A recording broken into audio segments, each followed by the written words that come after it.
আসসালামু আলাইকুম রহমতুল্লাহি ওয়াবারাকাতুহু। সুপ্রিয় দর্শকবৃন্দ, প্রিয় দিনী ভাই ও বোনেরা, আজকে আমরা একটি অতি গুরুত্বপূর্ণ স্বপ্নের ব্যাখ্যা নিয়ে আলোচনা করব।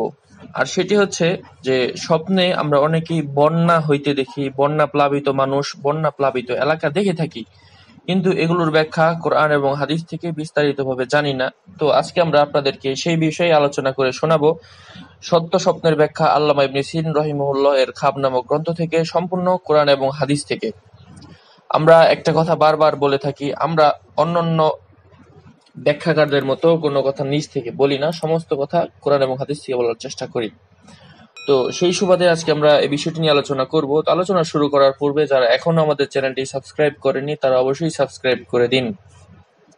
স্বপ্নে বন্যার পানিতে ঘর বাড়ি প্লাবিত হইতে দেখে তবে অস্থিরতা এবং সর্বদিকে অর্থাভাবের লক্ষণ বুঝিতে হইবে, তার অর্থের মধ্যে প্রচণ্ড পরিমাণের অভাব হইবে, এটাই বুঝিতে হইবে। এবং আল্লামা ইবনে জাফর সাদেক রহিমাহুল্লাহ এর মতে, স্বপ্নে কেহ বন্যার পানিতে জোয়ার দেখিলে, মুমিন ব্যক্তি দেখিলে, তবে তা অনিষ্ট হইতে মুক্তি পাইবার আলামত।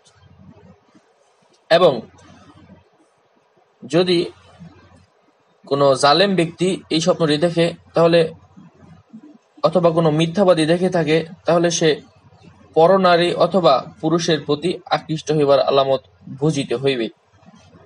এবং স্বপ্নে যদি কেহ বন্যার পানিতে গোসল বা সাঁতার কাটিতে দেখে, তবে তা অভাবের পর সচ্ছলতা আসিবার নিদর্শন, কিংবা বহু কষ্টের উপার্জন করিয়া উন্নতি করিবার লক্ষণ।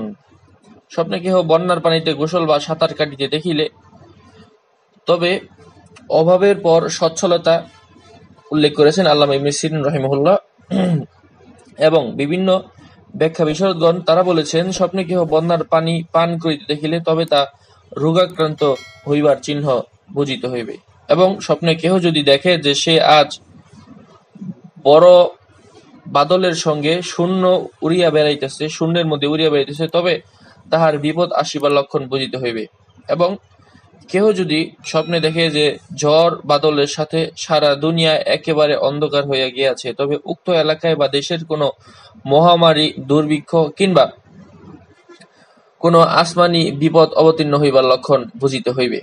এবং কেহ যদি স্বপ্নে ঝড় বাদলের সাথে সারা দুনিয়ায় একাকার হয়ে যায়, তাহলে এই ব্যাখ্যাটি করেছেন আল্লামা ইবনে জাবের রহিমাহুল্লাহ। এবং আল্লামা ইবনে সিরিন রহিমাহুল্লাহ তিনি আরেক জায়গায় বলেছেন, যদি কেহ দেখে যে তাহাকে ঝড় আকাশে লইয়া গিয়াছে, তবে ইহা তাহার মৃত্যুর আলামত বুঝিতে হইবে। এবং স্বপ্নে যদি কেহ দেখে যে সে বৃষ্টির মধ্যে, ঝড়ের মধ্যে ভিজতেছে, তাহলে বুঝিতে হইবে যে তাহার পরিবারের মধ্যে অনেক বরকত হবে। তো আজকের মতো এখানেই শেষ করছি। আপনাদের কোনো কিছু জানার থাকলে অবশ্যই কমেন্ট করে, আমরা সেগুলো কোরআন এবং হাদিসকে জানাবো ইনশাআল্লাহ। এবং আমাদের চ্যানেলটি সাবস্ক্রাইব করে দিন। আসসালামু আলাইকুম ওয়া রাহমাতুল্লাহি ওয়া বারাকাতুহু।